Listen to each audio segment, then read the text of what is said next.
Good morning everyone, कैसे हैं आप सब लोग। स्वागत है आपका आपके अपने यूट्यूब चैनल एमपी जंक्शन में। जैसा कि आप लोगों को मालूम है, एमपी जंक्शन आप लोगों के लिए रेगुलर एक रोड मैप 100 डे का रोड मैप आपके साथ में लेकर के आ रहा है। तो आज भी दोस्तों ये एक अनदर वीडियो है। इस वीडियो में हम लोग आपके सामने एक नए रोड मैप के साथ आए हुए हैं और ये हम लोगों का तीसरा वीक का रोड मैप है। जैसा कि आप लोगों को मालूम है, 2 वीक हम लोगों का 100 डे चैलेंज का 2 वीक हम लोगों का बीत चुका है। अब ये तीसरा वीक है। इस तीसरे वीक में हम लोगों ने अब क्या क्या पढ़ना है, इस पे आज ये वीडियो आप लोगों के सामने लेकर के आया हुआ हूँ। कुछ बातें हैं, उन बातों को पहले मैं करना चाहूँगा, फिर उसके बाद आपको रोड मैप के लिए बताऊँगा। पहली बात तो ये है दोस्तों कि जितना सीरियसनेस आपके अंदर स्टार्टिंग में था, उस सीरियसनेस को अभी आप मेंटेन नहीं किए हुए हो। आपका सीरियसनेस कुछ डाउन हो गया और उसका कारण कुछ और भी हो सकता है, जैसे कि मेरी सीरियसनेस में भी कुछ कमी आई होगी। जिस लेवल पे मैं आप लोगों को कंटेंट दे रहा था, जिस लेवल पे मैं आप लोगों के लिए सीरियस हो रहा था, शायद हो सकता है कि आप ऐसा फील करे हों कि मेरी सीरियसनेस में कुछ कमी आई होगी। बट देखो देखो दोस्तों, ऐसा है सीन कि 100 दिन चलना है तो ऑब्वियस सी बात है, अप्स एंड डाउन्स तो आएंगे। ये मैंने स्टार्टिंग में भी कहा था। तो अभी हम लोगों का कुछ थोड़ा सा अगर डाउन आया हुआ फेज, तो इसको हम लोगों को क्या करना है, आगे अब इसको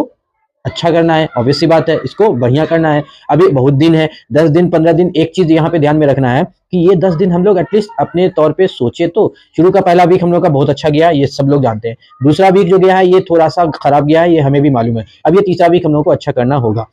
तो ऑब्वियस सी बात ये है कि हम लोगों का 100 दिन पूरा का पूरा बिताना है, कंप्लीट करना है। एनी हाउ वो बीतेगा ही बीतेगा, बट उसके जो फेजेस हैं, बीच में जो फेज हैं, उन फेजों को अच्छा करना है। किसी भी हाल में बीच में जो अप्स एंड डाउन्स है उसको मेंटेन करना है, क्योंकि एट द एंड बच्चों हम लोगों को बोर्ड का भी तो ध्यान रखना है। तो अभी उस रोड मैप के रिगार्डिंग मैं आपसे एक बात कर रहा हूँ कि उस रोड मैप में हो सकता है कि हम लोगों के अंदर में ये ख्याल आ रहा हो कि रोड मैप का कोई बहुत बड़ा फायदा नहीं मिला हो। लेकिन मैं आपसे कुछ सवाल करना चाहता हूँ, क्या आप जब रोड मैप लॉन्च हुआ था उससे पहले क्या इतने सीरियस थे? क्या आपने सोचा भी था अपने बोर्ड के बारे में?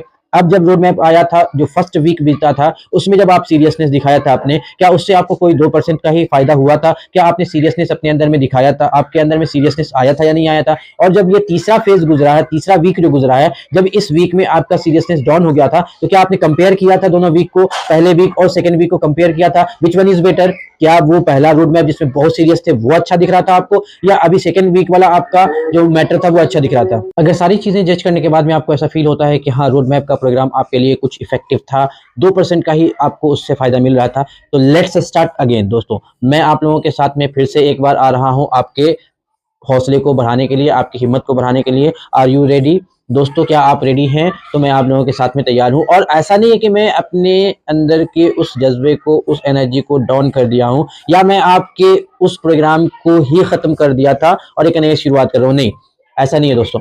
मैं आपको पर्दे के पीछे बहुत चीजें कर रहा हूं। हर चीजें बतानी जरूरी नहीं होती है। तो आपके सीरियसनेस को मेरा मेंटेन करना है, आपके सीरियसनेस को मेंटेन करनी मेरी जिम्मेदारी है। तो मैं इस वजह से एक नई वीडियो के साथ में आपके सामने हाजिर हूँ। तो अब मैं आपको जो अभी थर्ड वीक का प्रोग्राम है हम लोगों का, उसको आपसे शेयर करता हूँ, और उसके बाद फिर हम लोग अपने आने वाले कंटिन्यू जो वीक्स होंगे उस पर कैसे काम करना है। ये हम लोगों के पास में एक 100 डे का रोड मैप है, और ये 100 डे का जो रोड मैप है, इस रोड मैप को देखने के बाद आप लोगों को ये एक वीक का कैसा शेड्यूल होगा वो पता चल जाएगा।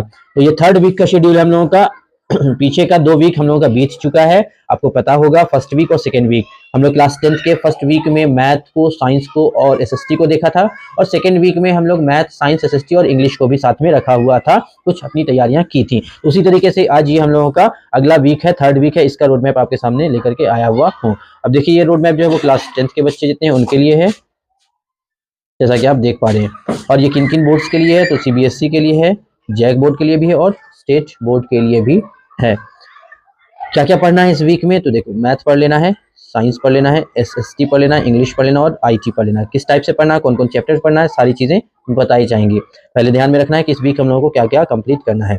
मैथ में हम लोगों का जो चैप्टर है वो एपी कंप्लीट हो जाना चाहिए। 4 चैप्टर हम लोगों ने रिवाइज कर लिया है, जैसा कि आप लोगों को मालूम है। मैथमेटिक्स में 4 चैप्टर में कौन कौन? Real number, polynomial, linear equation in 2 variable, pair of linear equation and quadratic equation. ये 4 चैप्टर हम लोगों ने अपने रिवीजन वाले प्रोसेस में कंप्लीट कर लिया था। ये जो 25 दिन का हम लोग का रिवीजन फेज चल रहा है, अब ये 5वां चैप्टर होगा हम लोगों का एपी। इसके बाद से जो चैप्टर्स हैं वो थोड़े से हम लोगों के उतने प्रैक्टिस में नहीं है, तो हम लोगों का अगला वीक जो निकलेगा वो इन चैप्टर्स को पढ़ना है, ठीक है ना।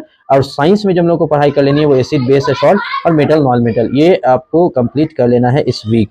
और देन एसएसटी की बात अगर करते हैं तो एसएसटी में रिसोर्स एंड डेवलपमेंट वाला चैप्टर कर लेना और एक वाटर रिसोर्सेज वाला जो चैप्टर है उसको कवर अप कर लेना है।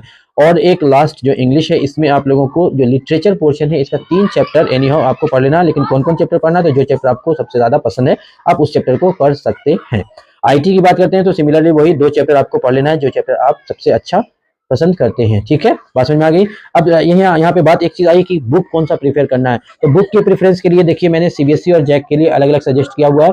सीबीएसई वालों को एनसीईआरटी पढ़ लेनी है, साथ साथ सैंपल पेपर पढ़ना। लेकिन सैंपल पेपर दोस्तों अभी नहीं, सैंपल पेपर आपको सिलेबस कवर अप करने के बाद करना है, क्योंकि या इवन चैप्टर वाइज आप अगर क्वेश्चन पिक आउट कर पा रहे हैं तब आप उसको पिक करके और सॉल्व करेंगे, क्योंकि सैंपल पेपर जैसे ही आप उठाएंगे उसमें अलग अलग चैप्टर का मिक्स करके मिल जाएगा तो आप कंफ्यूज कर सकते हैं। ठीक है ना, तो जिनको कॉन्फिडेंस है कि हाँ कौन चैप्टर किस सब्जेक्ट का है या कौन सा क्वेश्चन किस चैप्टर का है, उसके अकॉर्डिंग आप उसके सैंपल पेपर से क्वेश्चन उठाएंगे। अदरवाइज अभी आप क्या करेंगे, चैप्टर वाइज पीवाईक्यू उठा लीजिए, जो चैप्टर वाइज पीवाईक्यू होते हैं प्रीवियस ईयर क्वेश्चन उसको उठा लीजिए, और सीबीक्यू मतलब कॉम्पिटेंसी बेस्ड क्वेश्चन को आप उठा सकते हैं। ये हो गई बात सीबीएसई वालों के लिए। और जैक वालों के लिए बस 2 ही बुक प्रीफर करना है, एक एनसीईआरटी और एक प्रीवियस ईयर क्वेश्चन, ये पीवाईक्यू की बुक और एक एनसीईआरटी बुक, ये 2 बुक आपको प्रीफर करना है जैक वालों के लिए। और सीबीएसई वालों के लिए मैंने बता दिया है कितनी बुक्स प्रीफर करना है, कौन कौन चैप्टर हम लोगों को कवर अप कर लेना है, ये भी मैंने आपको बता दिया है। इसका आप पीडीएफ या इसका फोटो आपको ग्रुप पे मिल जाएगा, आप वहां से देख सकते हैं।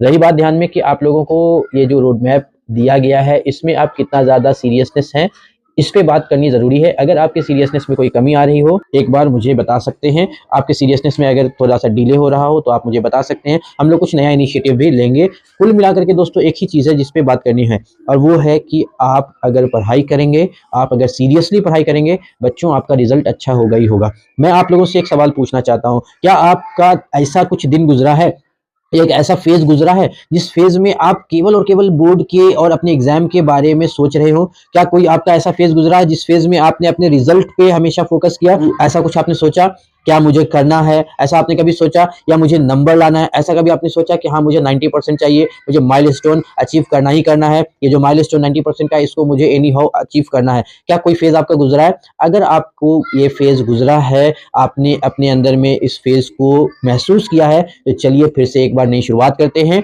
और हम लोग एक नए जोश के साथ हाजिर होंगे। कुछ चीजों पे मैं आपसे सपोर्ट मांग भी रहा हूं और आप सपोर्ट कर भी रहे हैं, जैसे कि अगर आप चैनल पे नए हैं तो मेरी आपसे रिक्वेस्ट है कि आप इस चैनल को सब्सक्राइब करें, ये मेरे लिए बहुत ज्यादा हेल्पफुल होगा। दूसरा सपोर्ट, अगर आप अपने दोस्त यार, अपने रिश्तेदार, किसी को भी ये चीजें शेयर करना चाहते हैं आप बिल्कुल शेयर करें। आप जो जरूरत लोग हैं जिनको इन चीजों की जरूरत है उन तक ये वीडियो पहुंचाएं, उन तक ये इन्फॉर्मेशन पहुंचाएं कि एमपी जंक्शन आपके लिए 100 डे का एक रोड मैप लेकर के आया हुआ। दूसरी बात, हम लोगों का पता ही आपको कि सब्सक्राइबर का टारगेट भी कुछ एक हम लोगों ने रखा हुआ है, तो उस टारगेट को भी तो अचीव करना है बच्चों। उस टारगेट को अचीव करने से मेरा क्या फायदा मिलेगा, तो मुझे मोटिवेशन मिलेगा दोस्तों, मुझे ऐसा फील होगा कि जो मैंने आप लोगों के लिए इनिशिएटिव रखा है वो कारगर है। बात समझ में आ रही है? इसलिए आप सब हेल्प करें, आप सब सपोर्ट करें और मिलते हैं दोस्तों अगले वीडियो में, तब तक के लिए बाय बाय।